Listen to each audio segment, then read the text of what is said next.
Hello and welcome to today's remote session. This is Tom Bechtold. I'll be your host and moderator today. This is the State of the Phish Report 2022. And I have to say, this is one of my favorite sessions. It's one of the oldest ones I've been doing as well. But we've been doing this one for about 7 or 8 years now. And it's always chock full of useful information for everybody to consume and to kind of help your teams really kind of get their arms around the phishing problem. So I often say we're going to cover a lot of ground today, and today is no different. We're going to be going over the hour, so hopefully you've allotted for a little bit more time. We're probably going to be closer to 75, 90 minutes, something like that. There's just a lot of stuff to uncover. Buckle up, grab a snack and a beverage, and enjoy today's remote session.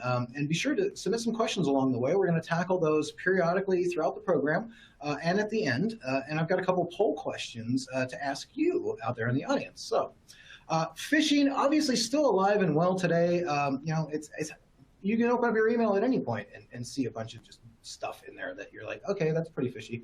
But I had a good case in point. We brought on a new employee about a month or so ago. On day 3, this person gets an email after hours, and it looks like it's from me, and it basically just says, send me your cell number and wait for instructions. And to me, that would have been a tip-off, because anybody that really knows me, I don't talk like that. I'm very casual in how I talk to people.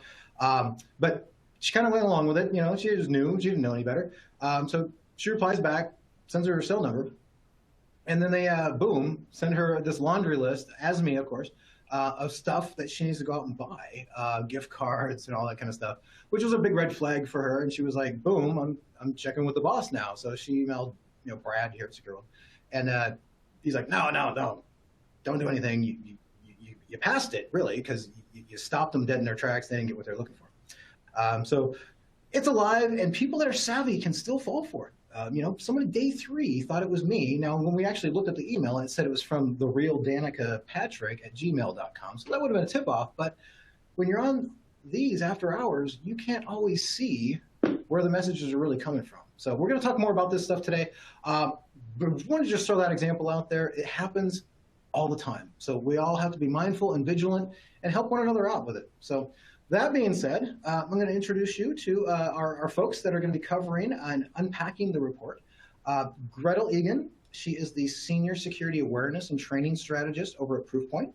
And we've got her colleague, Kurt Wesco. He is the Chief Technology Officer over at Proofpoint. So they're going to be unpacking this. They've done this before for us. If you've been on with us doing the State of the Phish before, you know that they've done this before, and they're just great presenters. So welcome, both of you. We'll get to them in just a minute. Housekeeping, real quick. We've got the State of the Phish report in the resource tab, so download that. Great blog that kind of identifies some more of the information of some of the findings that you want to check out there, and a couple other things along with the slides. Certificate of attendance should pop up after about 75 minutes. We are recording this, so you can share this at any time with any colleagues, or you can come back and revisit, or maybe you forgot to download the stuff. Come back anytime with the same link, and you'll be able to access the program.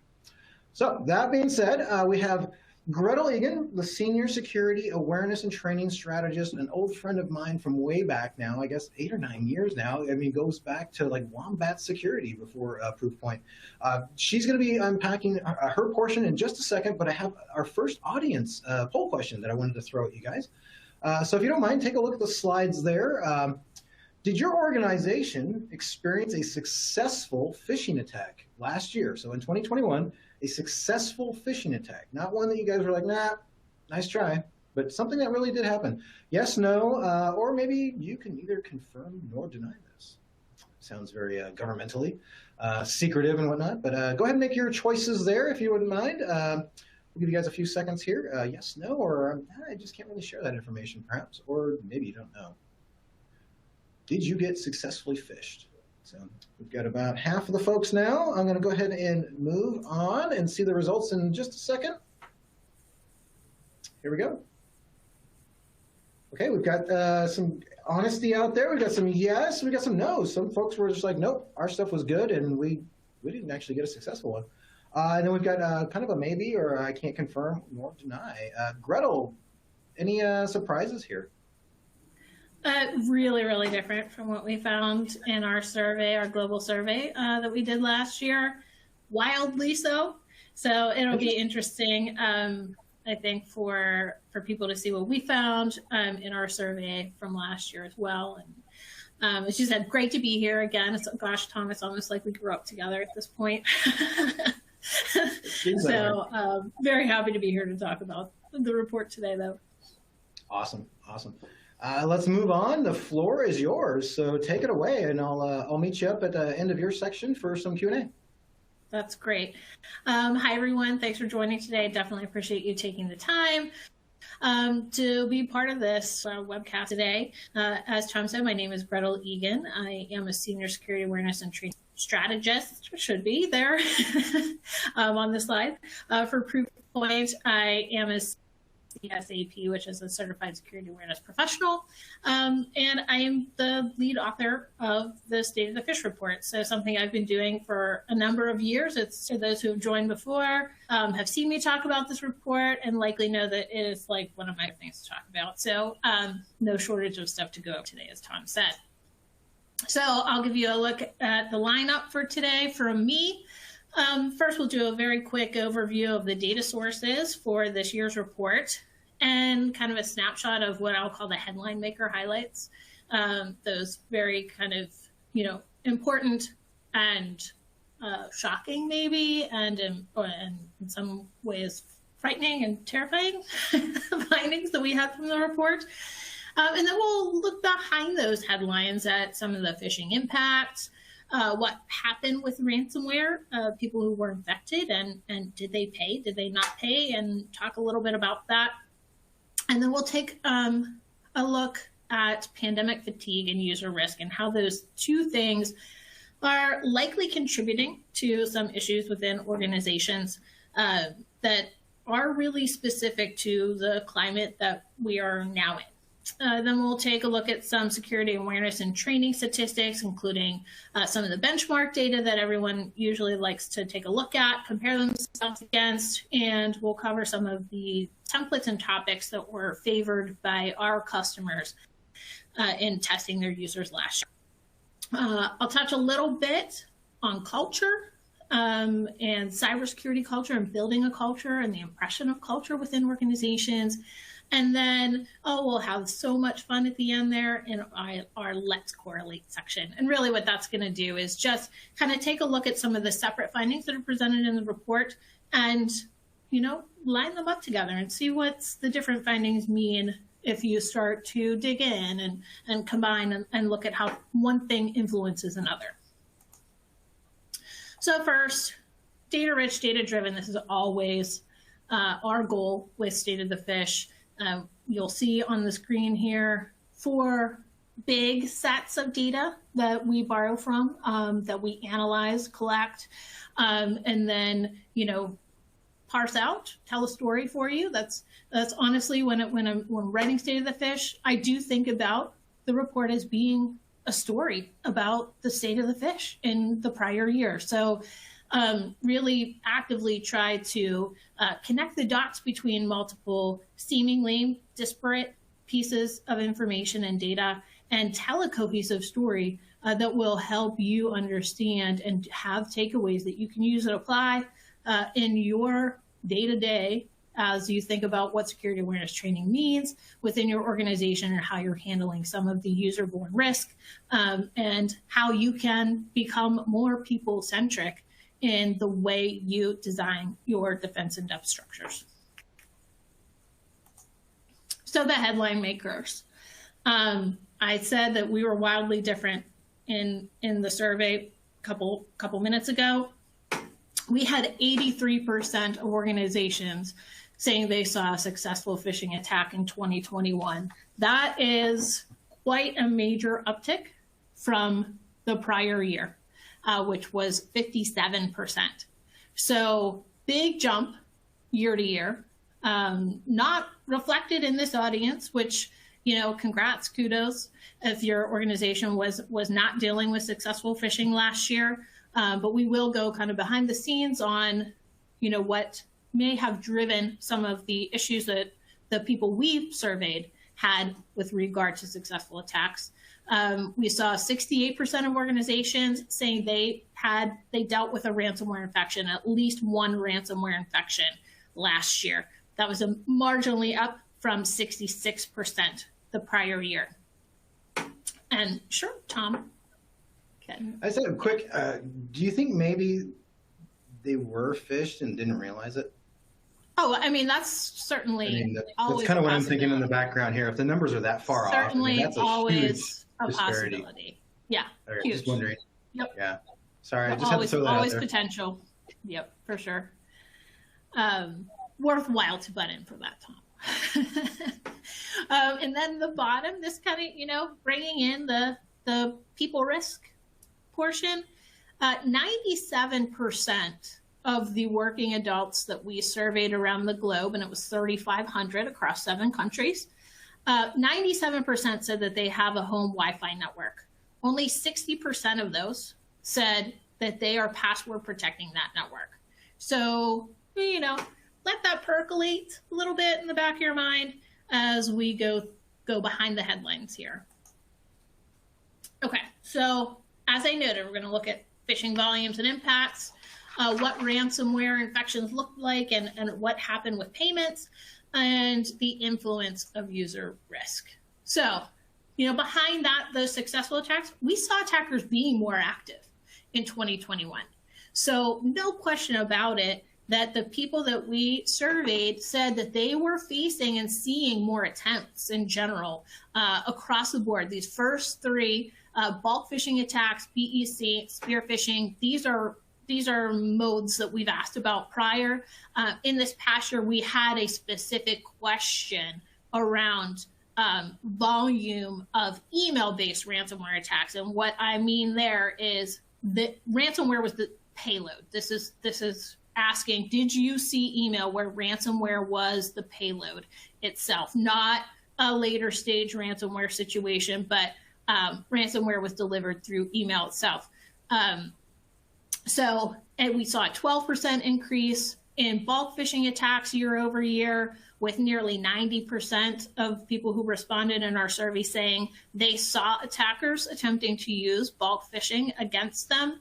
And what we mean by bulk is that it's the kind of commodity indiscriminate attack that is the same email or roughly the same email with the same goals, same types of links, same types of actions, the same email sent to a larger number of people within a single organization. So bulk up year over year, but more targeted attacks up in a more significant way. So if we think about BEC and honestly what Tom talked about at the beginning, that type of attack that came in, that's one of the classic BEC themes that we see, the gift carding theme. It's not a link to click, it's not something to download, there's not a lookalike landing page designed to collect credentials. It's these kind of simple task-based, response-based messages that are financially motivated. So definitely a problem globally. Have seen the FBI acknowledge that many times. So that's on the increase, as are spear phishing and whaling attacks, and whaling attacks being those that after the white whale, they're targeting the big person, the big contact in the organization, these high visibility individuals, board members, C-suite executives, just very high level people that have lots of connections and lots of access. And of course, we know successful attacks do not happen in a vacuum. So really important to think about within your organization, those who did have a successful attack and those who maybe, could be thinking it's just a matter of time before there's a successful attack. It's not just about the moment, it's about what the attack and the ripple effects mean for an organization. And those can be different depending on the way the attack was structured, right? BEC, that direct financial loss that can happen, but also alongside of that could be reputational damage that comes with the BEC attack. So it's worthwhile to consider that a single attack can have multiple different types of impacts. And here we see in years past, wanted to note that we had examined data loss at a relatively high level, right? We asked if there was data loss as a result of a phishing attack. This year, we broke it down and asked about maybe the different types of data that might have been compromised, including customer or client data versus intellectual property within the organization. Really interesting, I think, to see that more than half of successful phishing attacks were linked to loss or breach of customer and client data. And then I think if you think about that, perhaps the people who said that didn't also consider what that meant about reputation, what that meant about trust. So, again, bigger reaching impacts than we may think about on the surface when we think about what phishing means for an organization. So as I noted, about 70% of organizations were infected. You'll see the ransomware by the numbers on the left there. This is, breaks down the number of separate infections that organizations said that they had to deal with in 2021. And these could have been, different places of where infections popped up in an organization due to a single attack, or fully separate infections that came from different attacks themselves. As in years past, of course, we wanted to find out and ask, what did you do after you were infected? What happened? Did you decide to pay? Did you negotiate with attackers? And we did see nearly 60% of organizations did opt to negotiate with attackers and pay the ransom. Obviously, this goes against the advice of law enforcement and cybersecurity experts who, caution, of course, that paying is problematic on multiple levels. And I think we can see here a pretty good reason why it's really risky, because we have about half saying, yep, they got access back to data and systems after one payment, but approaching half did not. Something happened afterwards. They were either approached with secondary or even additional ransomware demands that they had to pay, and then they made the decision: do I pay it or do I not? And some, never got access even after paying. And again, it's a small number, but certainly speaks to the risk. If you think about, what happens if I decide, okay, I'm going to do it, but that money doesn't come back to me in a rewarding way at all. So just really, I think, underscores the need to think differently about ransomware and ransomware planning, because we did see, of course, a huge uptick in ransomware last year. We saw, plenty of reputable organizations coming out and saying, yeah, we went ahead and made the payment. So just a caution, because so many times I think the conversation tends to start and end with backups. When you're seeing recommendations about how to protect yourselves from ransomware. And it obviously is a lot more complicated than that. It's very easy to sit in a chair when a ransomware event is not happening and say we would never negotiate with an attacker. It's entirely different if you have a wide-ranging problem. And we'll kind of look into that a little bit today with an example I have in a few slides.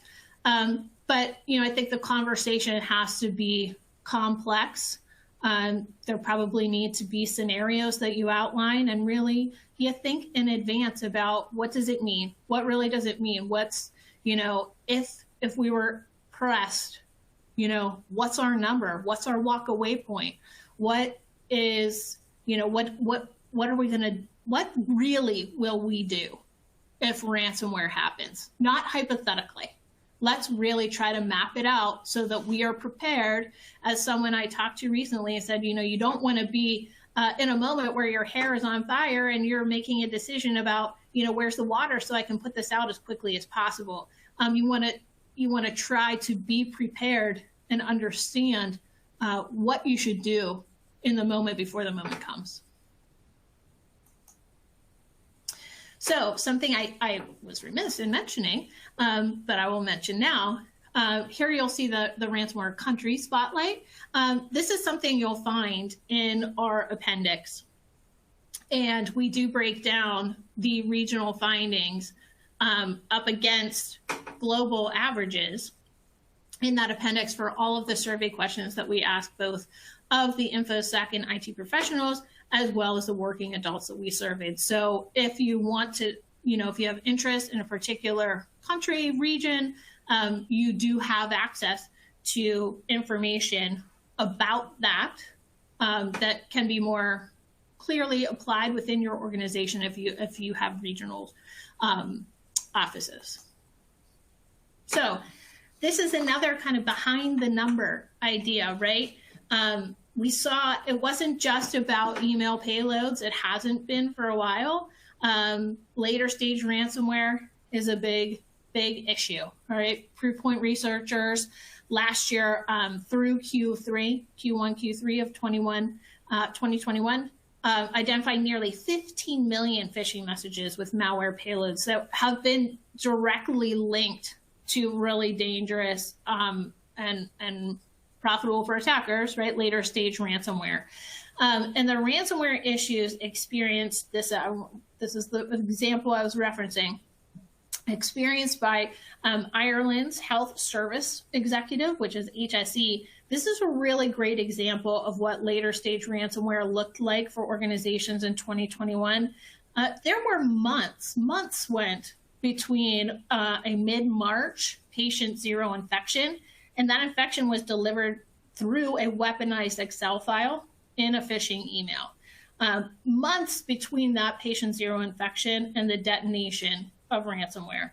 And in that time, enough groundwork was done to disrupt services at several Irish hospitals and force a near shutdown of local and national networks once that ransomware was detonated. That resulted in a massive impact to patient services. The HSE reportedly received a decryption key in late May, but they only were able to fully decrypt all of its servers in September. They came out and said like near the end of September that they had fully decrypted all of the servers that were impacted in that. So again, it was an ongoing saga, an ongoing problem. If you're unfamiliar with it, the HSE and PricewaterhouseCoopers documented it, as did a number of media outlets, including Brian Krause. So, let's talk a little bit about pandemic fatigue and user risk. The idea of the new normal really started to settle in during 2021. And I realize that term new normal has been used quite a bit and for quite a while. So it's not really new anymore. But what I would say about 2021 versus 2020 is that in 2021, I think it really started to settle in and become clear that our working environments are unlikely to be the same ever again. So 2020 was really about agility in the face of crisis, but then 2021 became, about resilience in the face of seemingly permanent change. And it took a toll, and it continues to take a toll on people who are working for organizations. They're experiencing what has been really referred to as pandemic fatigue or COVID exhaustion. We see some key statistics here from the American Psychological Association's 2021 Work and Well-Being Survey, which surveyed about 1,500 U.S. adult workers, many saying that they're experiencing stress, lack of interest, motivation, and energy, cognitive weariness, emotional exhaustion, and a big jump in physical fatigue, things, manifesting as physically tired. So, attention spans are short. Many people are feeling displaced and disconnected. There's been a lot of talk about how many people really feel like they are achieving a good work-life balance because they're working remotely as opposed to going in the office. But we also see plenty of evidence that this new work environment is causing some stress and fatigue for people.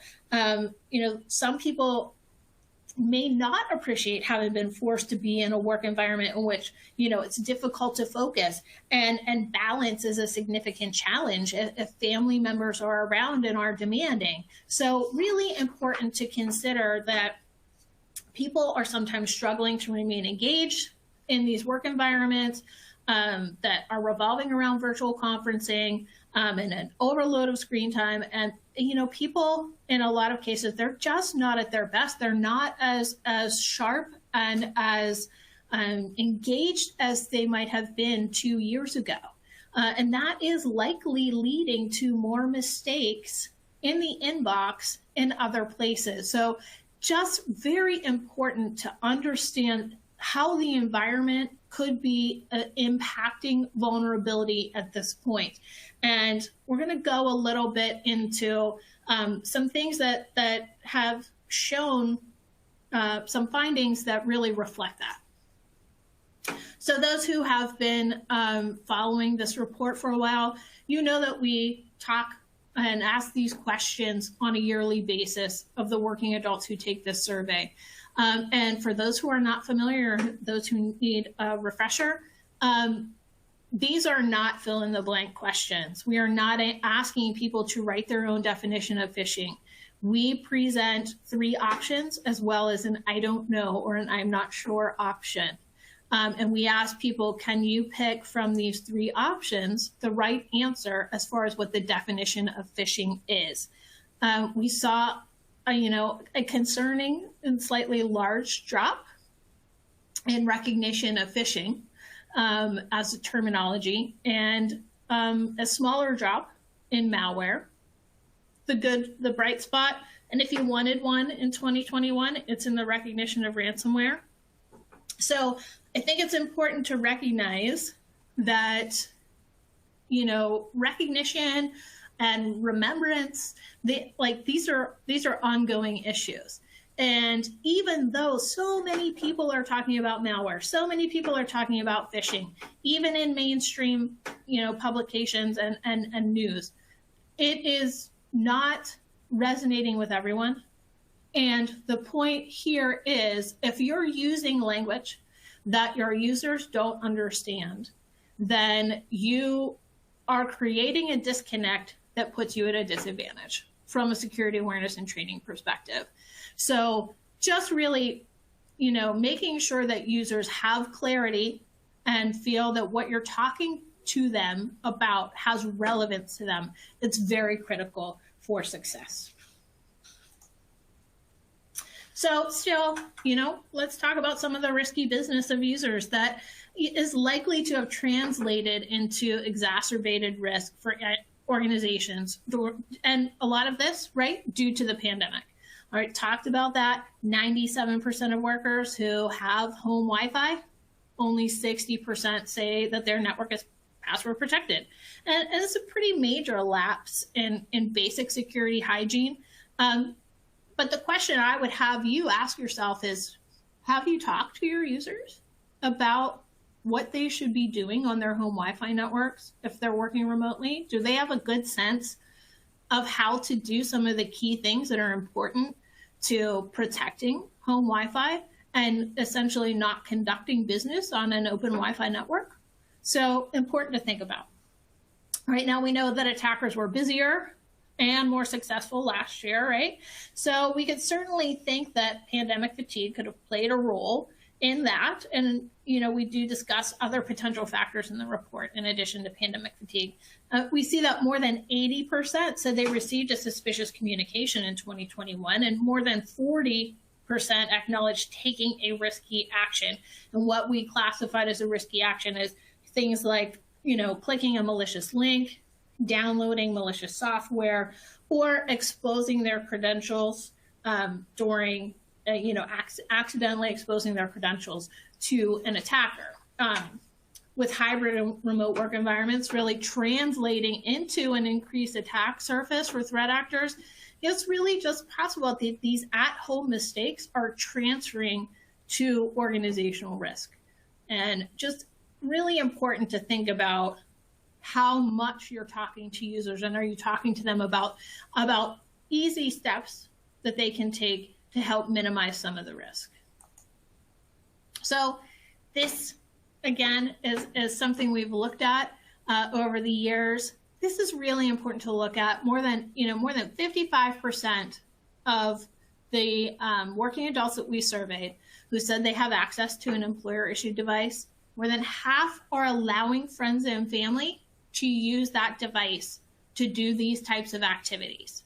We saw a big jump in the people who said they're allowing friends and family to play games on work-issued devices and shop online and read news stories and do research.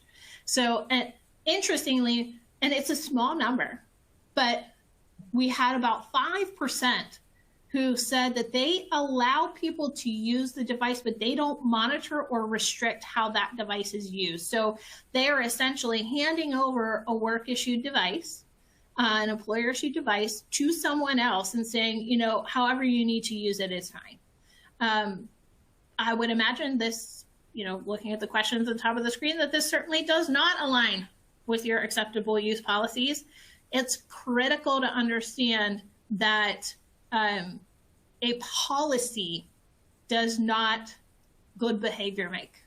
So really just important for users to understand that an employer-issued device is not their device for them to do with what they wish, or for them to extend to others in their family or social network.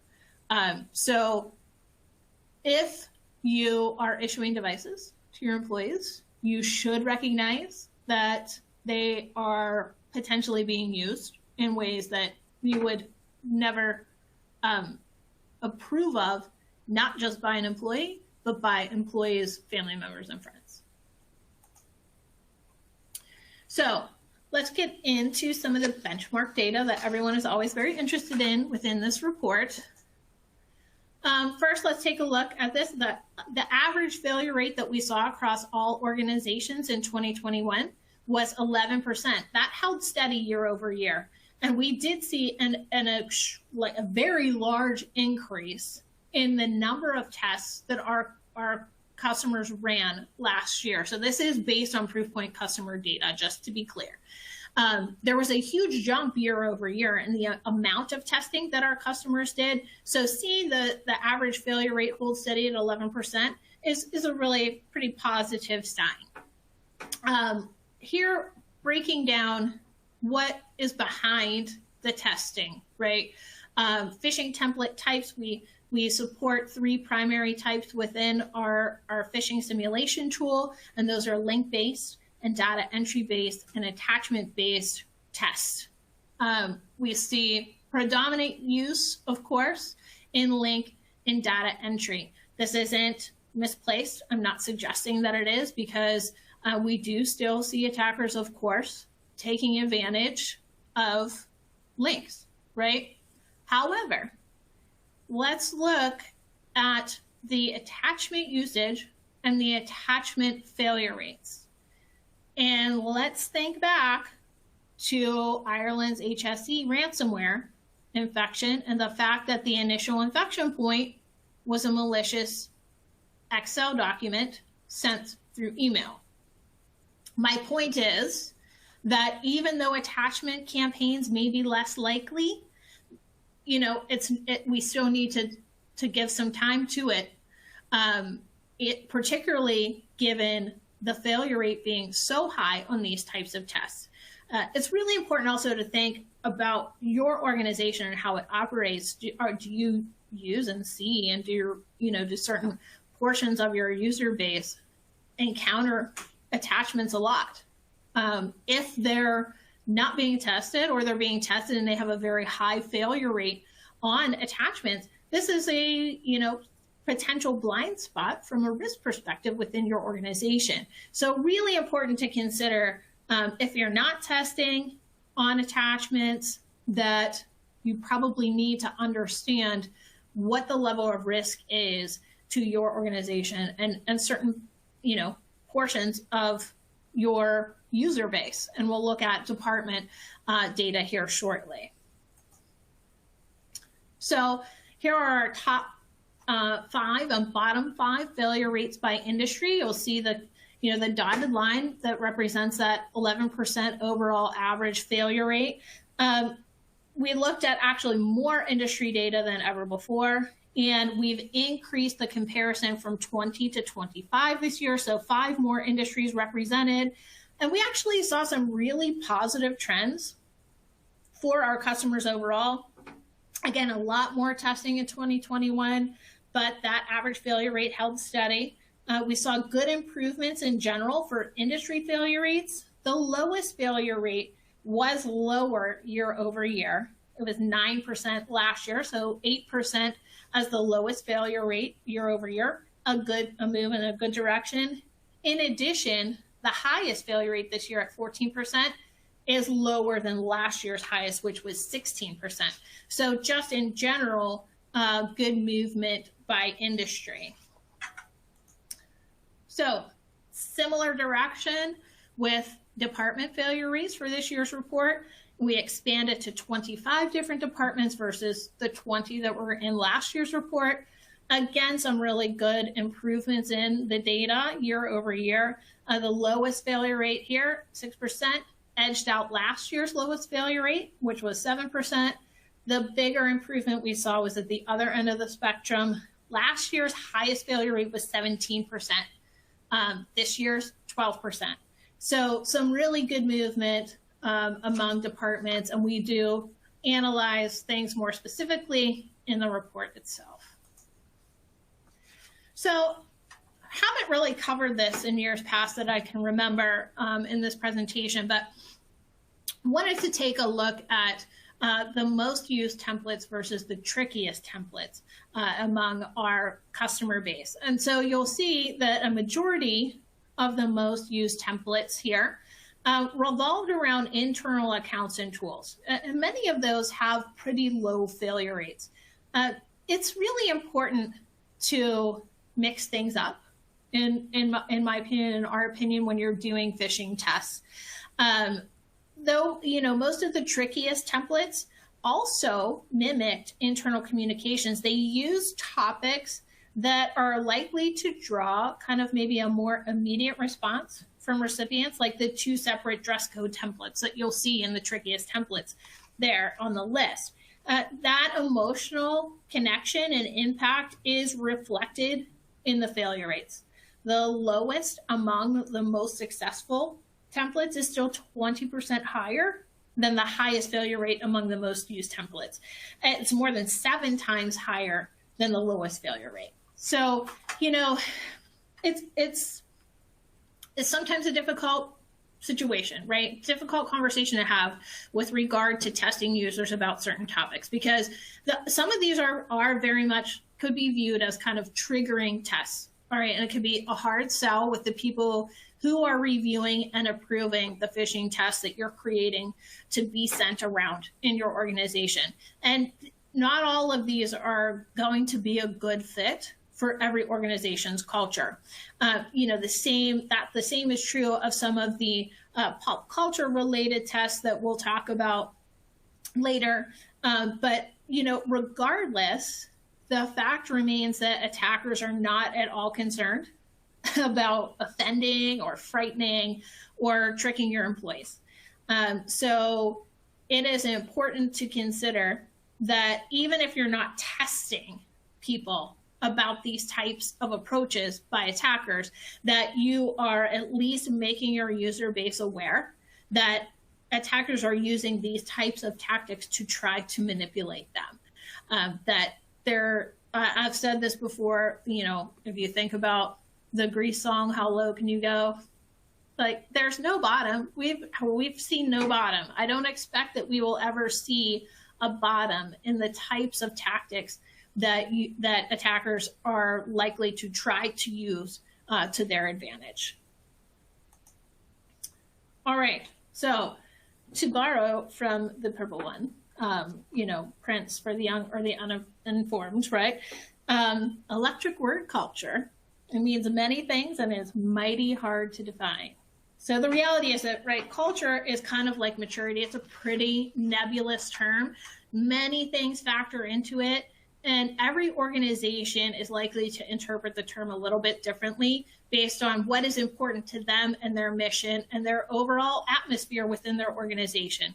So measuring gains or even losses in cultural strength, it can be difficult to do.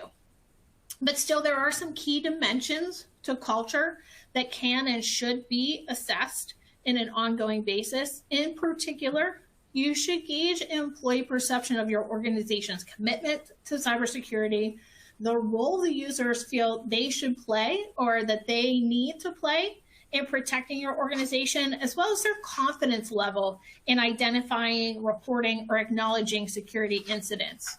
So let's look a little bit at what we ask people with regard to culture. This is a new chain of questions and answers that we used this year across both audiences, both the InfoSec and IT professional audience and the working adult audience.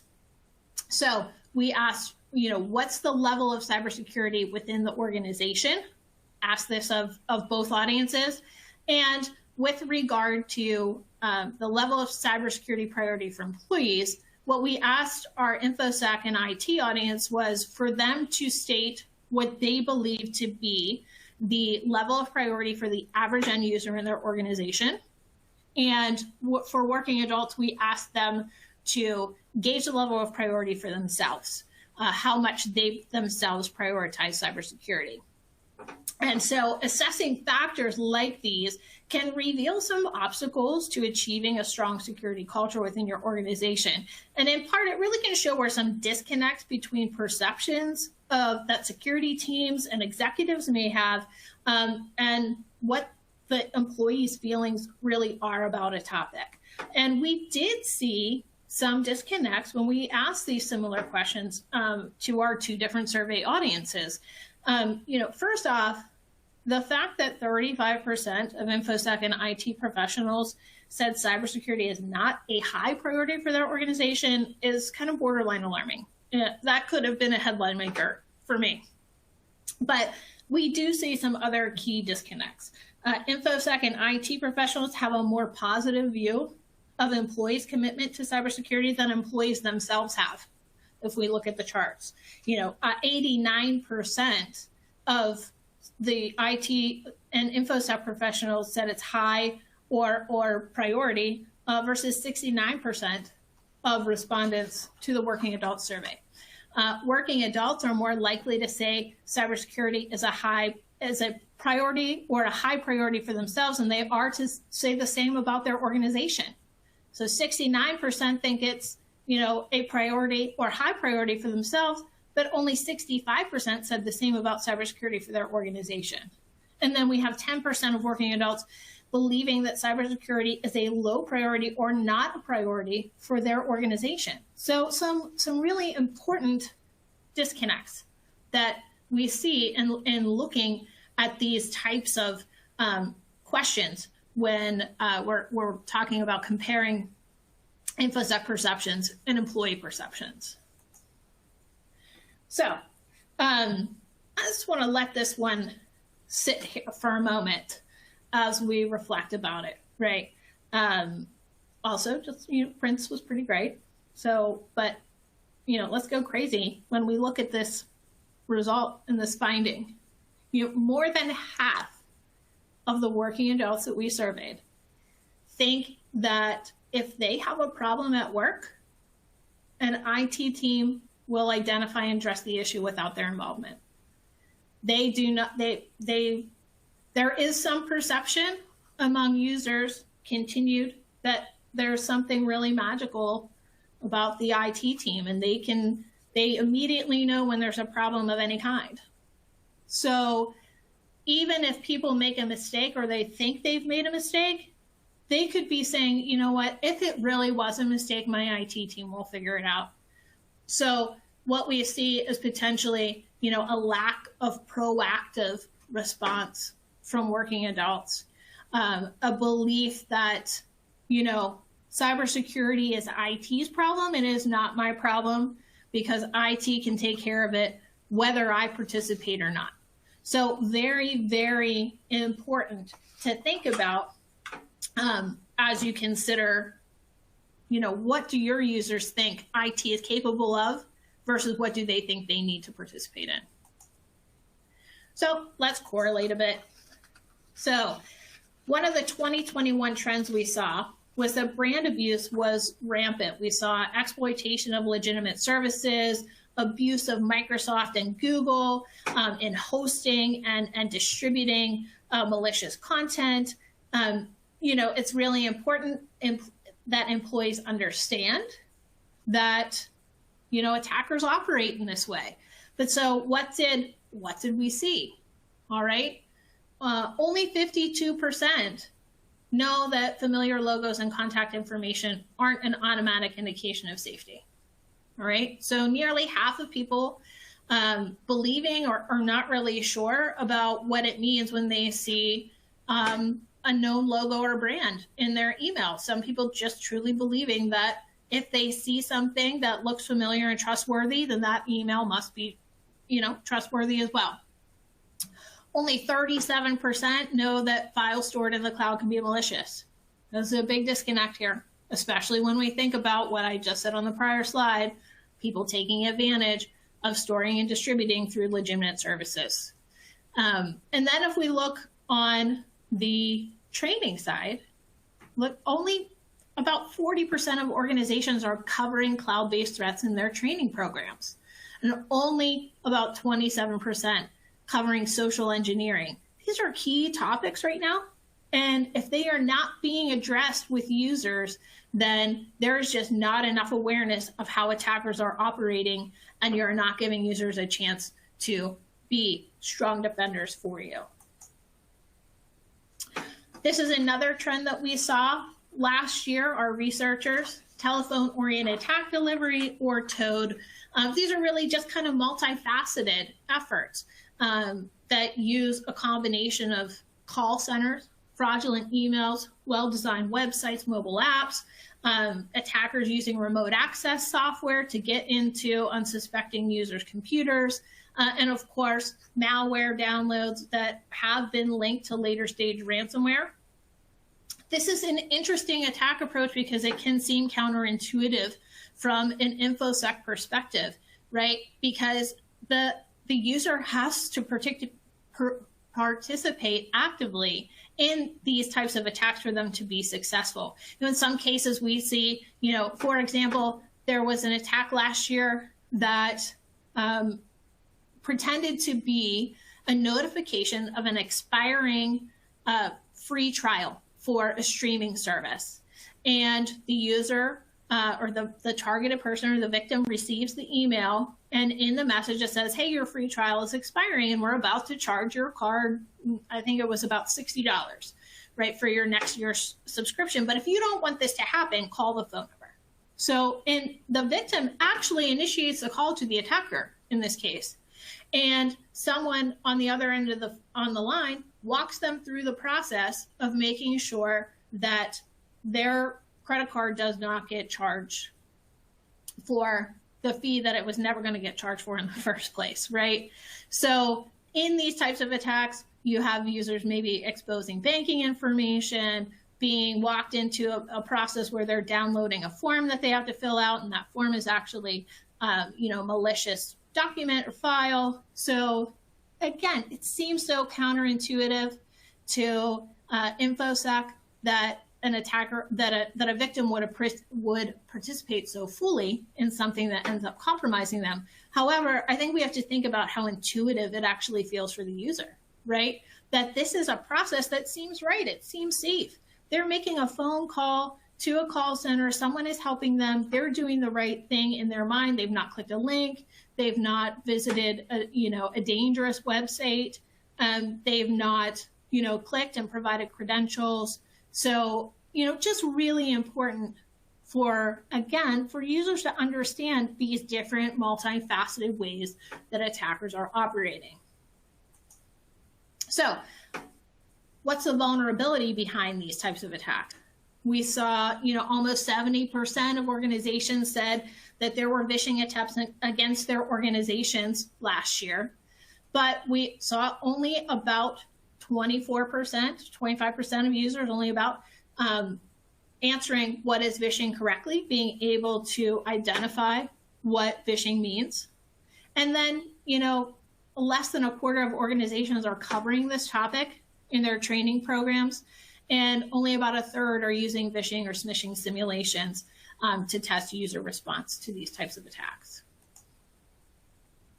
So I did say 2021 was a year of risky business for users. Obviously, on multiple levels, that was the case. Here's kind of a more simple correlation on how risk, is exacerbated by what organizations do and do not do, right? 81% of the InfoSec and IT professionals we surveyed said that at least half of their employee base is working remotely due to the pandemic, either full-time or part-time. But less than 40% of those same organizations are talking to their employees about best practices for remote working. So that is a very important disconnect between the type of environment that employees are working in, that they were, in many cases, forced into very quickly. I know, in my experience, it was virtually overnight. Heard rumblings about it for a couple of days, and then, here we are 2 years later. And it's a similar situation. So there has been time for organizations to address this. It's not like this happened, we asked this a month after the pandemic hit. We asked this more than a year after the pandemic hit. And we still have organizations saying, yeah, we're not talking to people about it. So very, very important to consider, again, the environment your users are in. And if you're doing everything you can from a proactive standpoint to bring them along on some of the key behaviors and security measures that they should be taking to prevent risk.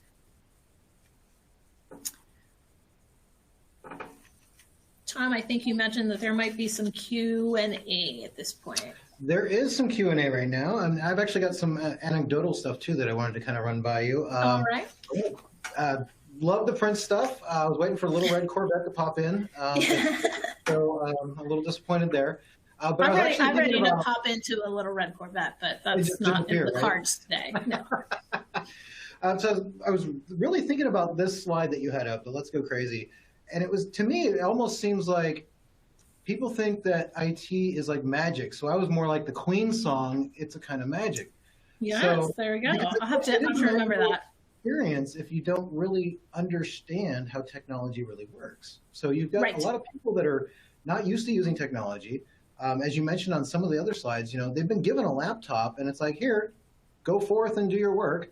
Some of them are using it for video games and watching HBO or whatever, which, not good. I think it's interesting because in a lot of ways, right, we've all adopted these kind of convenience features that technology has brought our way, right? The email, the Wi-Fi, the smartphones and things like that. And we've learned to use them from a practical standpoint out of the gate.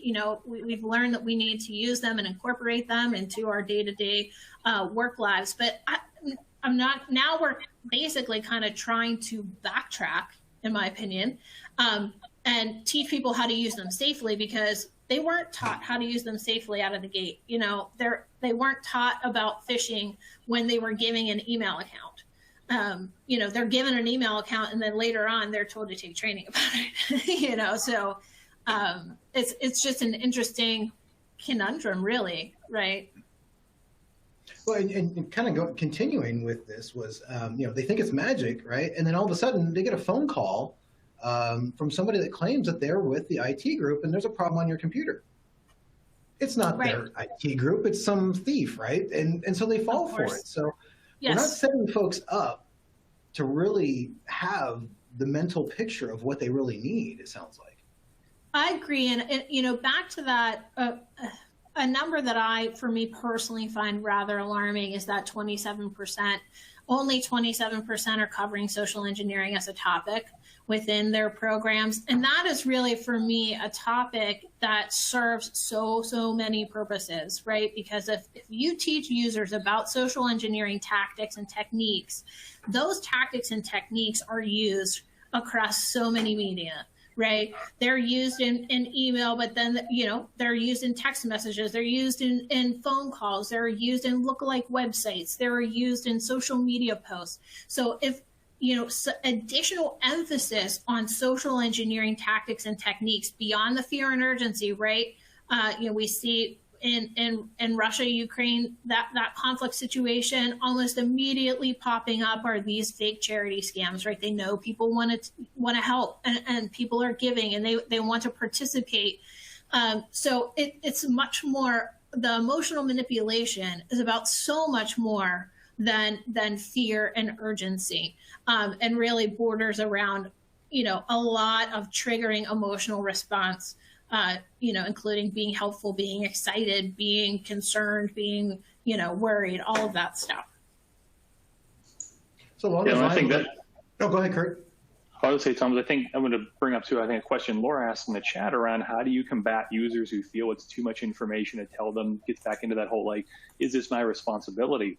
I think like you and Gretel were saying, it's interesting now because you look back 6 or 7 years ago, we were in the mindset of, look, technology should just solve this all. Users really can't help us. So in a way, we precipitated this by doing that. And we've seen programs swing to now we want the user's involvement. And I think we're reaching an evolution point where they take that user who says, look, this is too much. I can't possibly help you. I don't know. I don't feel confident that I can learn what I need to learn to help you out. That's where you want to bring technology in. I think that's where you want to look at applying more security controls to that user, because they're telling you, look, I don't believe yet. And that's going to help protect you as an organization while you work with them. And I think the key to what you were calling out of how do I handle that user? How do I work with the users where it's just not working out? You got to get in around, well, what's causing them to feel like they can't make progression? Is it fundamentally a knowledge gap?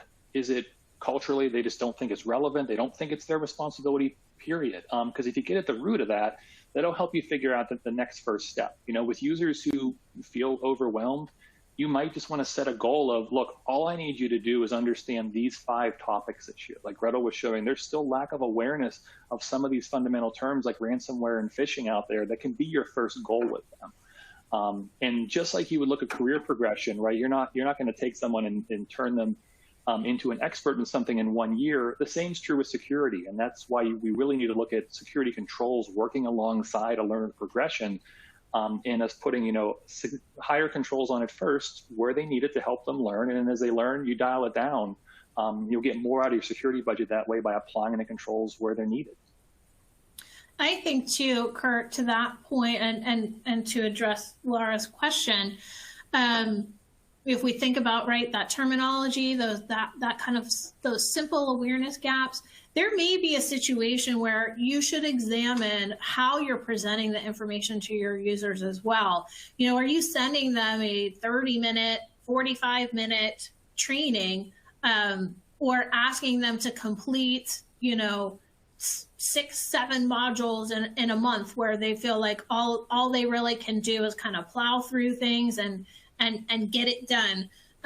There may be a point where there are certain users you need to take that step back with, right? Get a little bit to more of a basic level than maybe, even a beginner or intermediate level with the content that you're sharing with them, because it may not be that they feel like they can't do it, but it may be they are looking at terms that feel overwhelming, and that's what makes them feel like they can't do it. It might be the content is not quite right.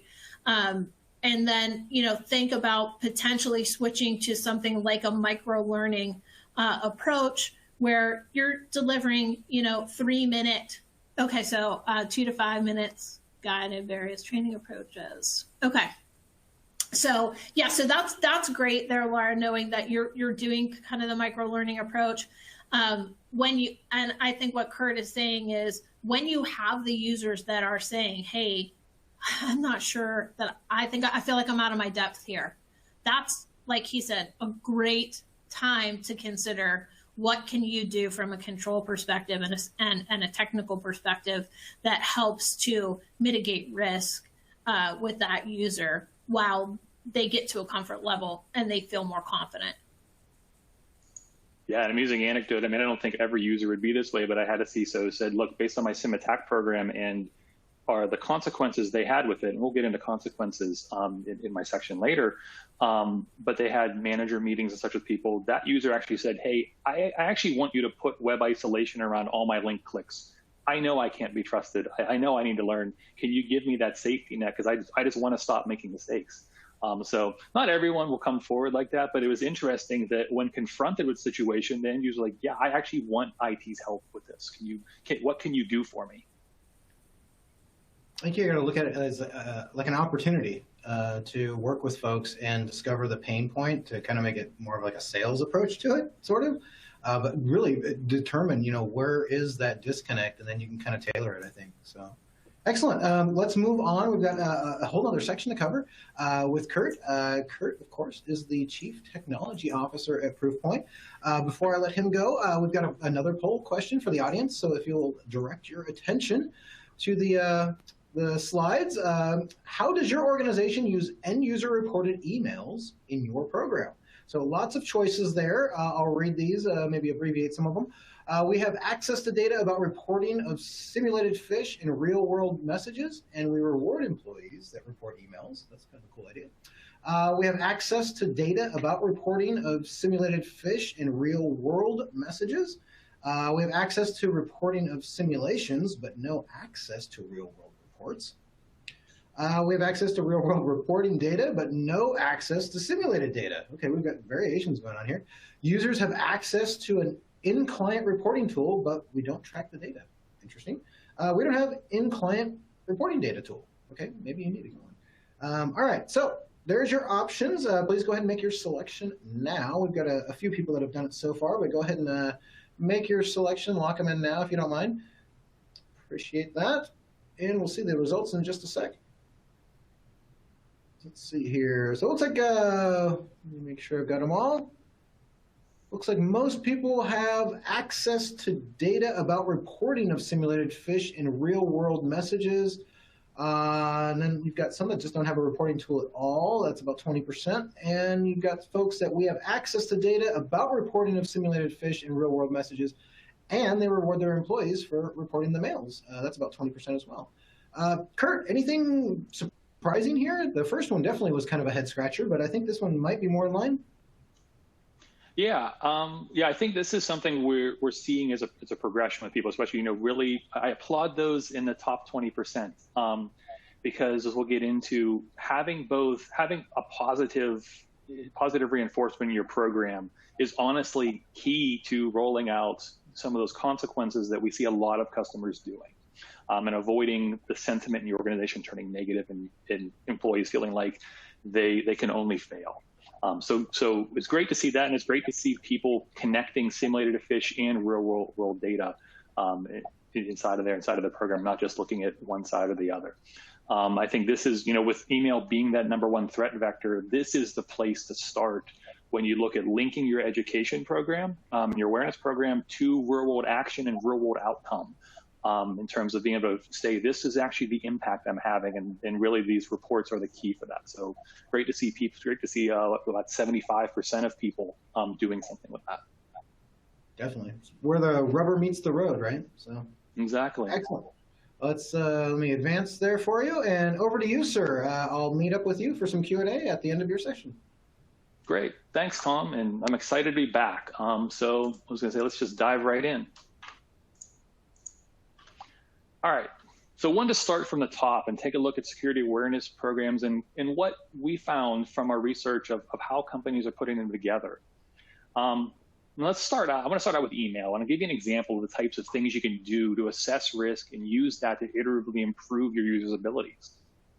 So we'll start with a simulated phish, ideally. We're going to set up some assessments by role or region so you can ensure it's something that's relevant to those employees, right? We want to take out the fact that maybe I sent you an email that's from a brand or from something that they just don't do, and so I filtered it out. I think we found that in our experience, about 50% of users, that subject line filter is their first heuristic of if I don't see something like this or I wasn't expecting it, ignore it. So you want to get those out of your phishing tests because it's artificially lowering your click rates. Not helping you understand your real risk. Even better, leverage a real world threat that represents exactly what they're going to be seeing today. Now, for a user that clicks, they've demonstrated to us they could use some help and that they're a greater risk. So we follow up with some training targeted to the type of email that was sent to them. For users that reported a SIM attack, we're going to send them a congratulations. And maybe we even enter them in a monthly drawing or put them in as a featured story around how someone helped protect the organization, but give them some recognition because they've shown us they know how to put their knowledge into action and defend the organization. And really with them, we're just looking at how do we ensure our program arms them with the skills and the contextual relevance around how attackers are getting them so that they put that into action on the right things. And then lastly, for users that didn't click, but also didn't report, we're going to send them a nudge email. Let them know why it's important to report attacks when they see them, and offer up training on the company's email reporting tool so they know, maybe they know how to find the attacks, but they don't know what to do with them. So we want to bridge that knowledge gap. Now walking through that might sound like an obvious thing to do, but as we're going to see, a number of organizations skip some of those steps in their program. And for your end users, that can ultimately result in them not being able to connect the dots and make the progress you want to for them, which in this case, like we said, is a rubber meeting the road, reporting real world threats.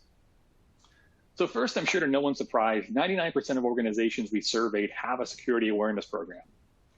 But when we dive in, only 57% of them are providing organization-wide training, with nearly 30% of organizations choosing to focus their efforts strictly on specific roles or departments. We also found that fewer than 50% of organizations formally cover email-based phishing, and only 34% of them are covering best practices for email reporting. And then finally, nearly 15% of organizations aren't taking advantage of the data they collect from simulated attacks and real-world clicks to inform their education program. And while it's great that means 85% are, these are the users that are showing you the greatest risk and are really the greatest opportunity for you to be able to demonstrate the value of your program and focus in. So now let's take a look at how customers deliver their programs. And nearly 70% of the respondents to our surveys delivered simulated attacks and training on at least a monthly basis. And with simulated phishing having over 50% of respondents at least a weekly cadence. We've also seen an upward trend with over 60% of respondents allocating at least 1 hour to training per year and 25% with over 2 hours. Now, it's too early to say for sure, this relationship makes sense. Repetition is key to forming habits and changing behaviors. Even a 30-minute training session once a quarter probably doesn't sound appealing to most of your end users. But for a program delivered monthly, that 2 hours breaks down to 10 minutes a month. And if you get to weekly, you're only talking about 2.5 minutes. And if we focus our efforts on helping users take that next step, whether it's understanding what an attacker is trying to do, learning the skills to detect the lures in today's emails, or taking that final step and understanding why it's important to report and put into action, then we're able to show why that time investment is worthwhile to the business. And with only taking a few minutes out of a week, we're not really fighting against other priorities for that user or asking that much of them. So it becomes easier for them to buy into, yeah, I want to take part in this. Now, of course, computer-based training isn't the only way we find customers working to change behavior. Some of the other tools we find a lot of usage of are simulated phishing emails, of course, but also newsletters and informative emails, awareness posters, as well as internal cybersecurity chat. And I think that diversity is key.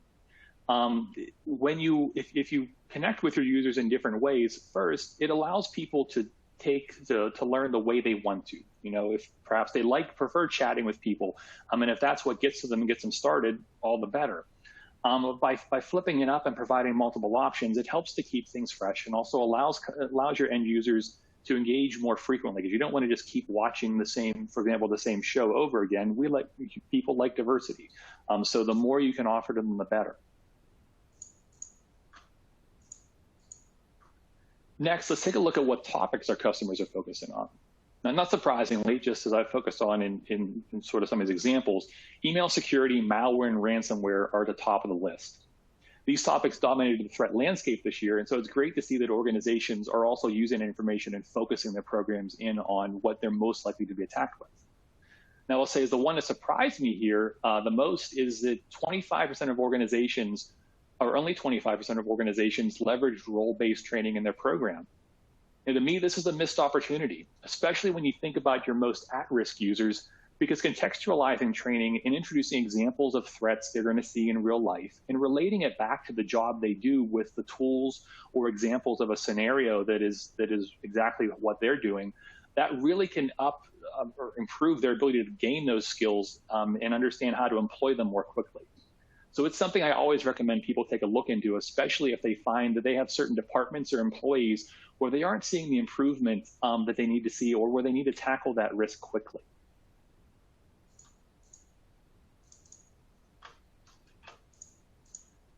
So next, let's take a jump into email reporting and a concept we call resilience.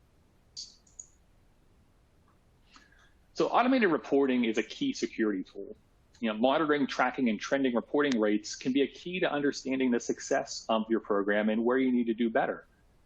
What I've seen start to change over the last few years, but I think we need to see more of, is that really there's two key behaviors when you look at defending against email-borne threats. One is identifying threats, but then it's also reporting them and getting them into the hands of the security team so that way they can take action on them.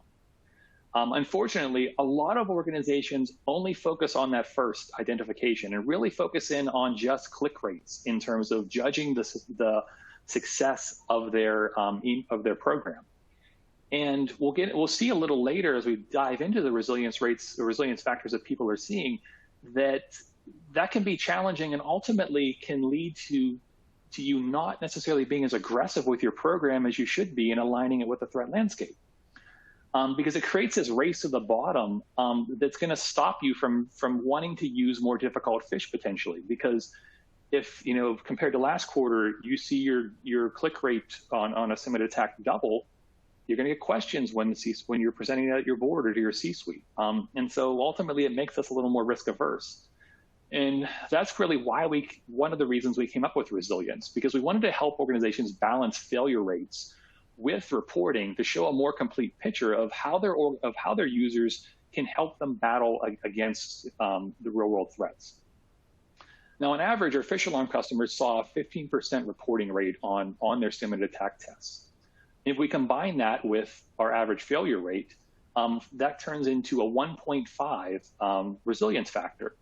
So the resilience factor is really just dividing your average reporting rate by your average failure rate. And it speaks to what is the volume or the percentage of people that are likely to report an attack compared to those who are likely to fall for it. And anything over 1 is representative that you're going to get more reports than clicks. And that's really a first start of wherever you want to aim for.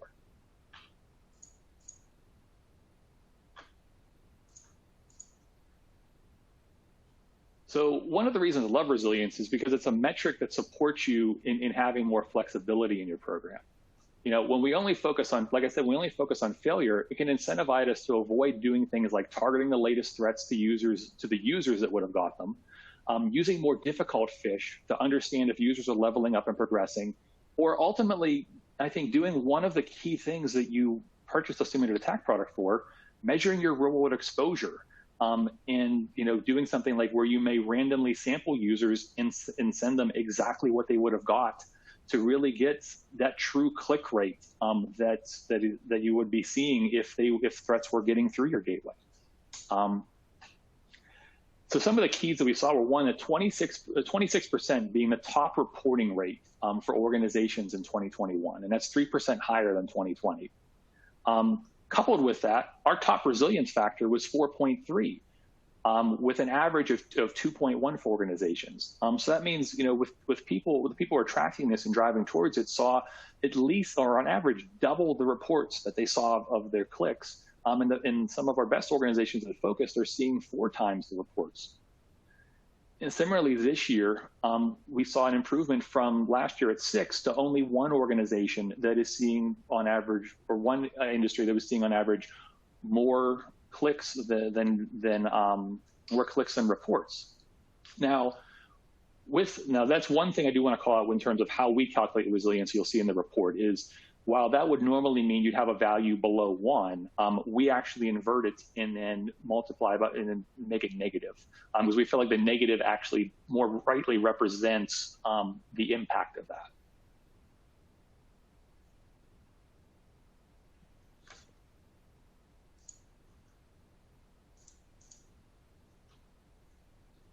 Now, when we develop the resilience factor, and we're going to take a look at what some of the various resiliences we've seen across different industries, we wanted to make sure that we gave a benchmark that was both something to grow towards, but also achievable.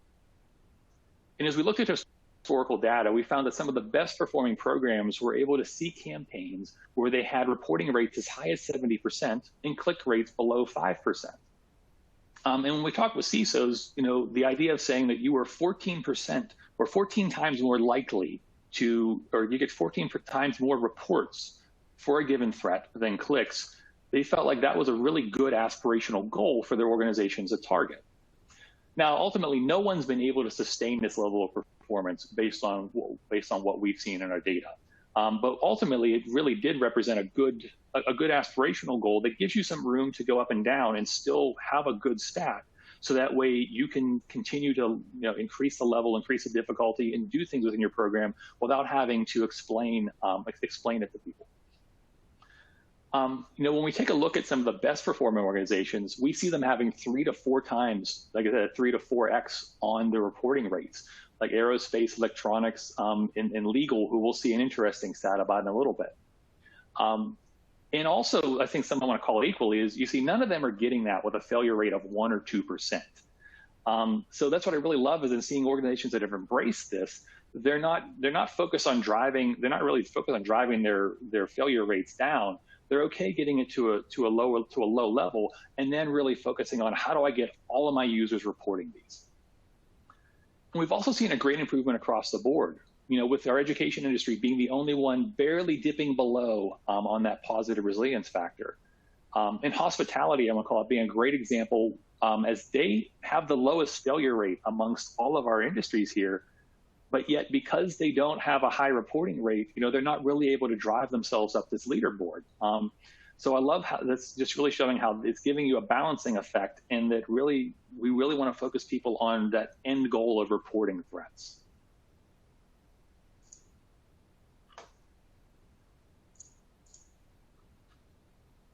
Now, when we connect this back to the threat landscape, what do end user reports actually mean? So in 1 year, and in the last year, we found over 350,000 credential phish that were reported by end users. In addition, 40,000 emails that contain malware payloads, including Trojans, keyloggers, downloaders, and ransomware. 20,000 emails that were malicious spam. And 8,000 Trojans, banking Trojans, other types of backdoor software like that users were finding. And what I call these out is they're great examples for how you can put together material to show the employee base the impact that your program and ultimately they are having. And that's going to be key as we get into some other areas we talk about with consequences of it's important that everybody understand their part in helping the company be secure. I think an interesting analogy you draw is that, right, when you think about the business's goals around revenue, around growth, any of those, it's always a team effort, right? It's not that sales alone does it. It's not that product alone does it. It's working in concert that makes that happen. And it's a good analogy I see to draw here, and I think you want to support messages around how IT and IS and the employee base work together to remove threats from the business and protect it better, and really instill that team first mentality.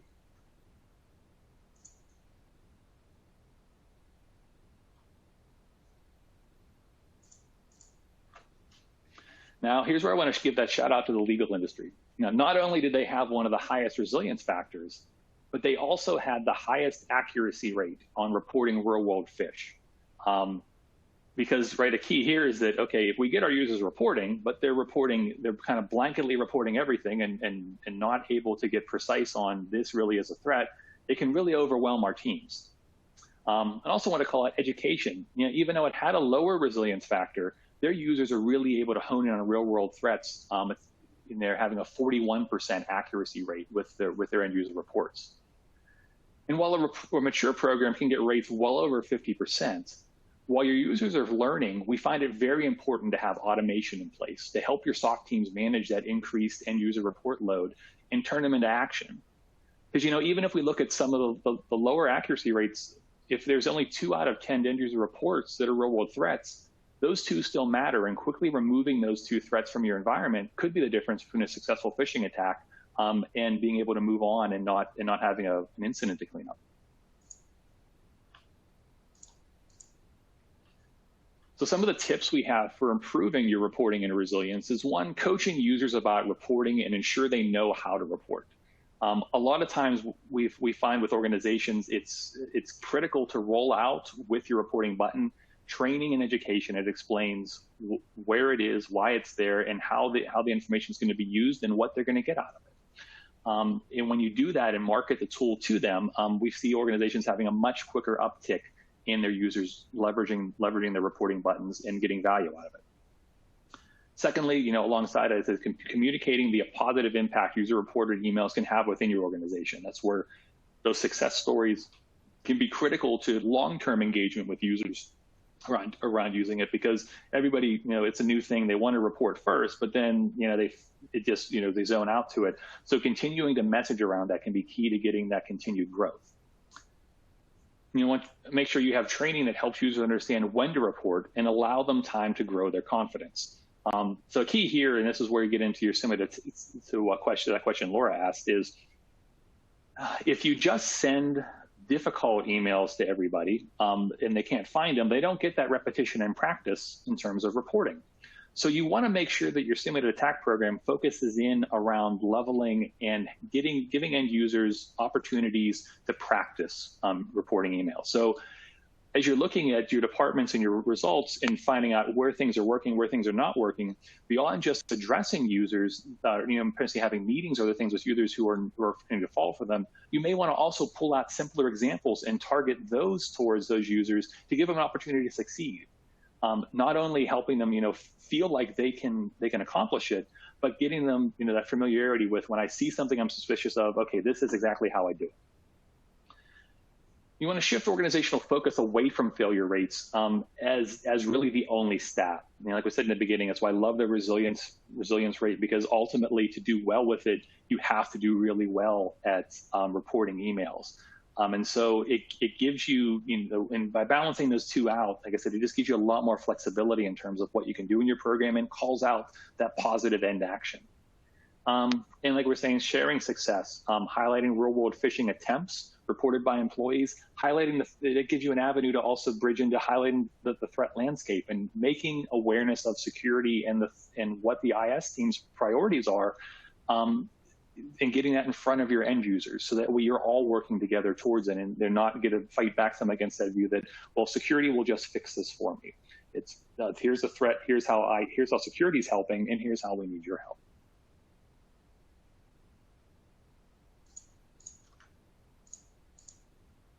So next, we want to get into consequences.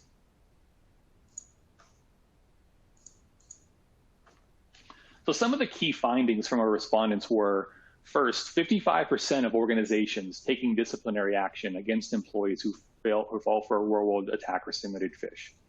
And 70% of organizations feeling like the consequences they used increased their employees' awareness of phishing. Now, applying consequences for users that don't change behavior has been something we've really seen take hold in the last 2 years. I think it represents an evolution in programs. Once we're able to identify users that are at risk, and then those who either aren't engaging with your program or where they're having a challenge changing behaviors, it makes sense. We have to try something different. We'll get into how people are applying consequences soon, but a key I want to call out is consequences don't have to be draconian. They can be as simple as an informal meeting. the key is providing other avenues to someone that isn't making progress and showing them that you're there the organization's there to support them and wants them to succeed. And if we use it that way, it can turn into a motivational tool to help turn them around rather than sending them down a path that just results in further escalation and ultimately is putting the organization at risk because that user is making poor decisions in the real life. The last thing I want to call out is we saw 24% of organizations that said they don't feel consequences are a fit for their culture. And as we'll see later, I think that's a key to making sure that a consequence model works in your organization. Because if you don't think either your employees are going to embrace it or you can't, relate it to other things other ways your company has implemented policy, it can be viewed very negatively by employees and it can cause more harm than good.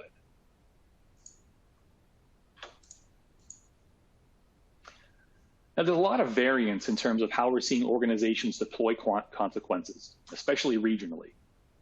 We saw a 20% higher rate of adoption of consequences in Australia and the UK, with nearly 75% of respondents saying they've employed one.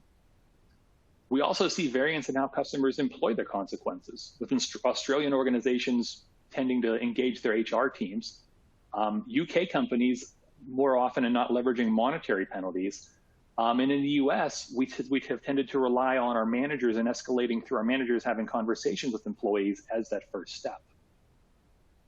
Now, despite the UK having a very high adoption of consequences, it hasn't been true for all of Europe, with nearly 40% of Spanish and German organizations feeling that it's just not a cultural fit and something that they want to make part of their program. Now, lastly, something I see as very positive is only 18% of organizations involving termination as a consequence. And with that really only rising to 25% of organizations in the US, UK, and Spain where we saw it most prevalent. And while terminating a poor performer does eliminate the risk, it really sends a bad message, especially if you're trying to build towards a culture of responsibility and security. Having that ultimate view of you're going to be exited from the organization can be a hard pill for a lot of employees to swallow. And not surprisingly, we find that for customers choosing to apply a consequence early in their program, especially ones doing it at that first sort of mistake, they're really leveraging real-world results first, which makes sense because connecting the consequence back to why it's being applied is really important. And there's nothing more real than saying, look, you ultimately made a mistake on a real-world phish. Maybe our URL wrapping technology or sandboxing caught it for you, but this was an actual thing. This wasn't a test. So it makes sense that that's how we're able to connect back first when we start to escalate. The other takeaway here is the majority of organizations see 2 to 3 failures as the point where they should take further action with users. Now, something we didn't get into this year in our survey, but I'm interested in and we'll be watching for is how the severity of the penalty scales with when a program is introduced. Because it'll be interesting to see whether organizations are delaying when they introduce consequences or if they just forgo some of the lighter consequences and go to a more elevated state if they're only starting at failure 2, 3, 4, or 5, for example.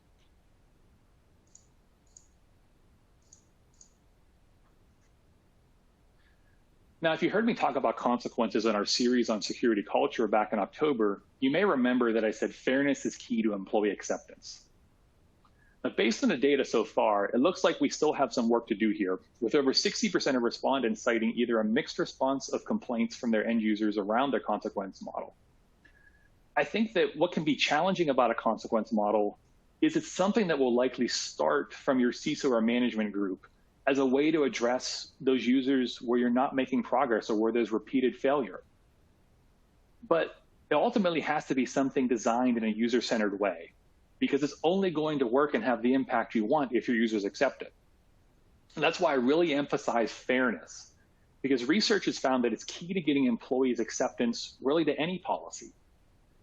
We also suggest connecting a reward or recognition program with your consequences so that employees can see there's both positive and negative in terms of how their progression relates back to them and what the organization wants to see.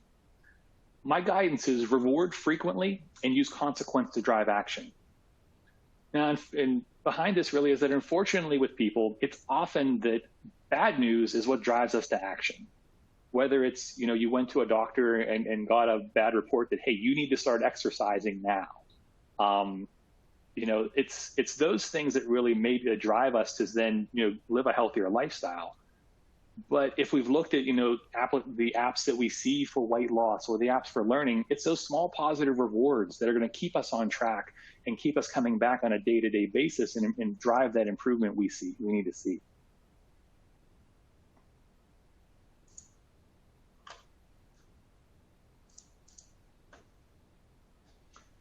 Now, lastly, we circle back around all this that, the vast majority of InfoSec professionals that we surveyed said they're using threat intelligence in some form to guide their program and their approach to their awareness program. And 93% of organizations had done it in some way, with 60% using it to train users about topics that relate to known attacks or their organization. 53% using phishing simulations that mimic real-world threats, and 43% delivering specific training around those threats. It's critical, and I think it's critical today in today's remote environment to focus our employees more so than ever. And I think leveraging real-world threat data can be an important way or a critical way to do that. And like I talked about in the consequences section, it can be a great way to connect how a program is tying back to what they do in their professional and personal lives by highlighting this information.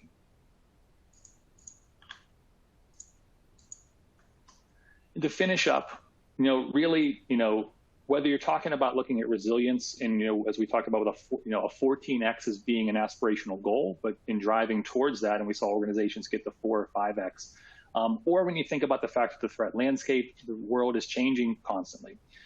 Security is a journey of continuous improvement. And some of the recommendations we have around this are, one, you need to prioritize your goals and needs. Unfortunately, you're not going to have your users become security experts in every domain and stay up on it. That's fundamentally not their job. So one of the key jobs, I think, of the security and the security awareness team is focusing them on where they can do the most for you. And this is really where you use threat intelligence to your advantage. While 93% of organizations were using it in some way, only 43% are using it to personalize their program. And I think that's a really key first step you can use to get better results. You also want to look to track and work to incentivize engagement. As a first step for a lot of organizations, if your users aren't participating in your program, there's no way they're going to learn. And so often that's the first nut to crack here if you want to get to more frequent repetition and engagement with users, is figure out what they want to see to participate more. You want to also look at focusing on where attack, vulnerability, and privilege overlap, because that's your greatest risk. If your SIM attack results are showing, for example, your finance department having a higher risk to threats, and that some of those individuals have access to very sensitive systems, it makes sense to prioritize a more frequent and tailored approach to them, and perhaps leave the other parts of the organization on a more standard track. It's okay to divide and conquer if you can provide the information showing why the risk there is greatest. And lastly, measure and trend all aspects of your program. And like I said with the finance example, you really want to look for outliers, because trying to bite off and personalize your program to everybody, if you haven't done any yet, is going to be way too much. So you want to go back to that prioritization and look for where you have the greatest risk or the greatest exposure, and try to do more there first. So with that, I'll finish up and open it up to questions. Perfect. Thank you, sir. I appreciate it. Great job on the presentation. I've got some questions here coming in. Derek had a question, kind of referring back to what we were talking about before, but do you see in data an apathy on reporting phish, specifically in IT groups? I thought that was an interesting twist. What are you thinking about there? Or do you have any data around it? I would say I think it's something that I want to look at after this. And take a look at it. It's interesting. I know we have seen what I'll say is we have seen a very wide range of reporting rates on SIM attack campaigns. And we also tend to see a clustering of the people that report the real world phish the most within organizations. So I think what you're describing is in there. I'd say the exact reason why is not clear yet. Gotcha. I mean, the other thing that I would add there too is that it may not be as much apathy as you know, that, and I think this speaks to why, you know, click rates and simulations and non-click rates really are not the greatest measurement, right? A non-click rate is not something that can be equated with knowledge or intent, right? You cannot assume that the people who didn't click because they knew that that was dangerous. They just might have left that email to the side. I mean, I know how many unopened emails are in my inbox right now. They're not unopened because I think they're dangerous. A lot of them are unopened, and I don't interact with them because I don't find them to be particularly relevant or pressing. So it may not be so much apathy that they are choosing not to report, even though they see that it's dangerous. They may just be, you know, not engaging with that email at all and not making any type of decision point on it whatsoever. I can see that. I do that with a lot of mine. I just leave them or just mass delete. Yeah, I get that. Okay. Going back to, you guys were talking about role-based training. This is just for me, really. Does that mean like each department gets their own training? Like the salespeople will get something different than like maybe accounting to watch out for stuff, or versus like marketing? How does that work? I think, you know, rather than, so I look at role-based training as being something different than like, hey, accounting professional, this is your training. There's a lot of training that's going to apply across a lot of different roles, right? I mean, I think every user has the ability to positively or negatively impact security posture in some way. All users should have access to, you know, fundamental foundational training and be brought along to learn some of the key concepts that will benefit them both at work and at home, right? You'll just see, and you know, even if we look where Kurt was talking about, you know, where vulnerability and access and privilege overlap, there are certain topics that are going to be more appropriate to certain roles than others. Like, you probably do want to have your marketing team understand social media training more than you have another department understand that. So I think it's really about prioritizing certain topics. And then, as Kurt said, if you see certain things coming in a certain way to a certain person, really picking the training that is relevant will help them understand what that threat is and how to avoid and report it, right? Yeah, and actually, to be fair, so industry is another great example of this. And look at data security. You know, you have training on how to handle data, but then within the healthcare industry, we tend to have more strict regulations, and we actually ended up, you know, putting the similar data training in there, but a lot of it's contextualization, talking about, you know, running a healthcare survey or patient records, for example. Same fundamental principles, but by contextualizing it, it makes it easier for them to connect to. Here's what in my job that this training is trying to apply. And so with role, it's kind of the same thing. Is that, you know, we can start out with general examples of threats, but if you have users who aren't connecting it back into how it impacts their world, then bringing in those real world examples and tying it into, yeah, this is tailored towards you, and what you do can draw that connection for them. Excellent, thank you. A couple more questions. I know we're running over on time, but there's some really strong ones in here I want to get to before we go to closing thoughts. Julie's got one here. Any data about responding to reported emails, whether you should or should not respond to the users, and perhaps, you know, what does that messaging sound like? Yeah, I think overwhelmingly what we found is you should respond. Say, hi, Julie. It's been a couple of years. Great to see you back. Yeah, I mean, one is because it's really the action you wanted to take. And so this is, you have to realize, if you think about from their perspective, you sent that report off, you think you did the right thing, and if you hear nothing back, you kind of don't know. You're like, well, did I do the right thing? They're probably not going to tell me if I did it wrong, but I'm kind of surprised no one acknowledged at least receipt of it or something. So you want to look at this as like this, as you get to repetition, this is your opportunity to have an ongoing conversation with your employees about the good, the bad, and the ugly. And so it's something where, honestly, I wouldn't necessarily even say do one. You respond back, say thank you for the report. We're looking into it. And then when you get a response, send another response saying, awesome job. You found this type of malware. And if you're able to, I know this is going to take some steps towards automation, and tying in, hey, this was this type of thing, and this is what you potentially blocked. That really, can really resound how they're helping you out and help them connect to why it was important what they did.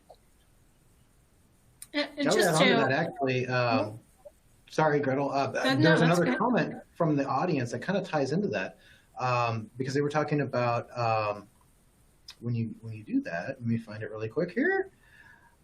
Go ahead and say your thought. I'm going to find this comment. I know it's here somewhere. What I was going to say further on to Kurt, the good, bad, and the ugly. I think if you are implementing consequences, that's maybe a relatively simple way to counter some of the consequence. If you are opening the lines of communication and, like Kurt said, even something as simple as, hey, thank you for reporting. We appreciate that. And then attempting to close the loop as well to say, like, hey, by the way, great job.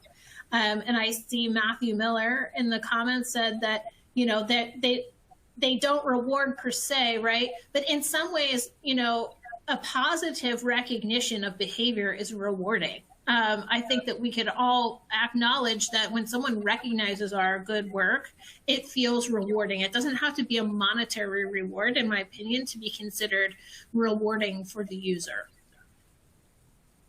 I thought you were going to steal my thunder on that because it was Matthew's comment.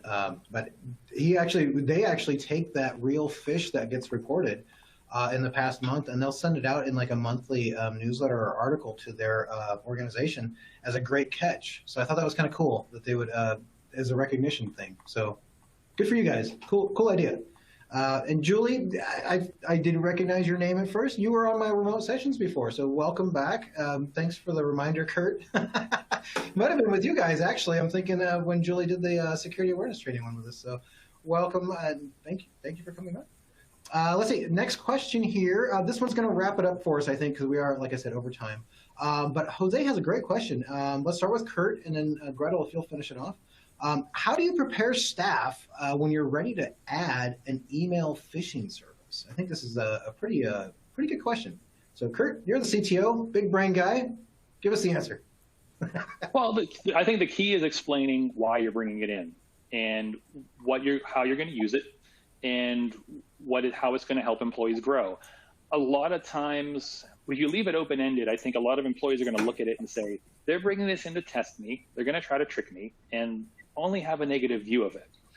But the reality is that actually SIM attack tools, while they can give you, the estimate of your real-world risk, and you should have a track towards that, they actually serve as amazing teaching and assessment tools, because if you show it as, I brought this tool in to help you learn about and identify the attacks that are hitting our organization. And we're going to use it to send you examples of those, and we're looking for you to report them.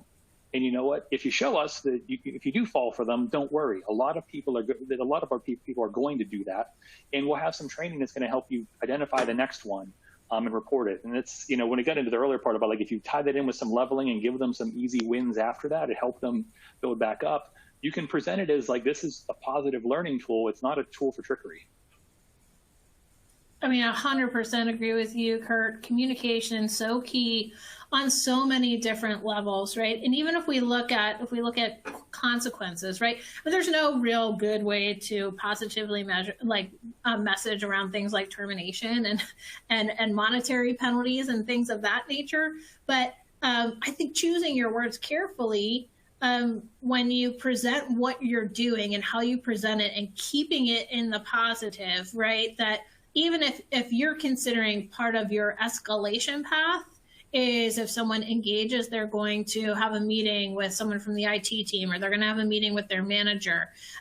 If you present those not so much as punishments, but as, hey, we really want to help you here, that can go a long way. And so I think the positioning of a lot of the activities that you do is so important.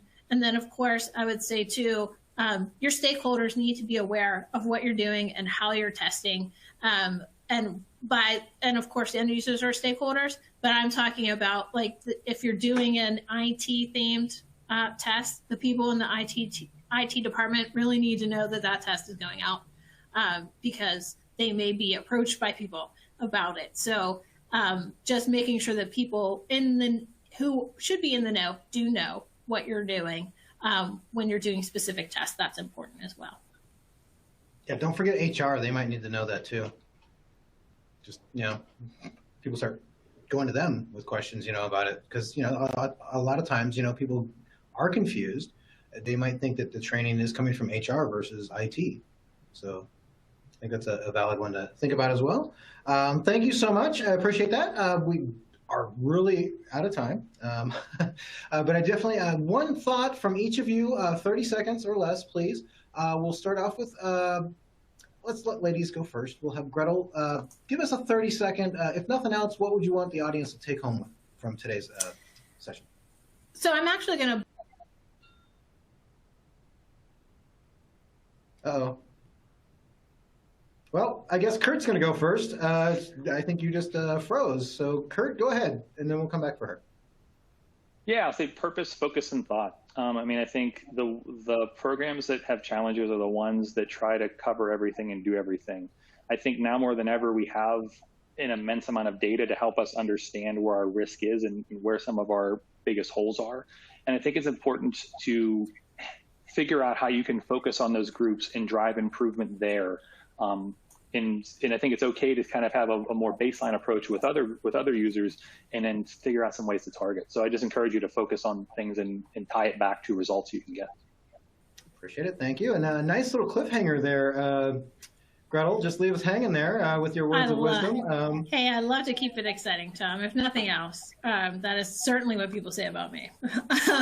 Anyway, my closing remarks, I'm just going to borrow from a comment that was left by Andy Gill in the Q&A about it. It's not this stupid user that needs further training and awareness, and that, all of us can make a mistake. And it's so true. And I think, is an emphasis, of course, on kind of your repeat offenders. Those are obvious sources of risk within your organization and vulnerability, but every user is really a potential source of vulnerability. And there's an analogy that I use, and I call it the hot stove analogy, right? We all know stove is hot.